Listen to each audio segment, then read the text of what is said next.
Kujdes, pse e them edhe me ndikim në jetë dhe shëndet, sepse neve vum re shumë qartë, me shkresa zyrtare sërish, se si spitalet detyronin shefave e shërbimeve të kirurgjisë që të reduktonin numrin e operacioneve që ata planifikonin.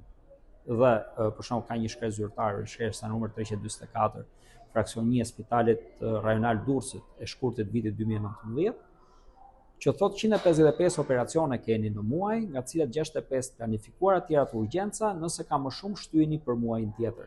Po çfarë ndodh me operacionin 156 në rast se vjen nevoja?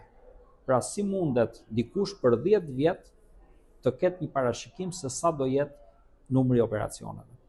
Dhe a mundet t'i vishet kjo përgjegjësi mjekëve dhe personelit shtetësor që ka për detyrë dhënien e shërbimit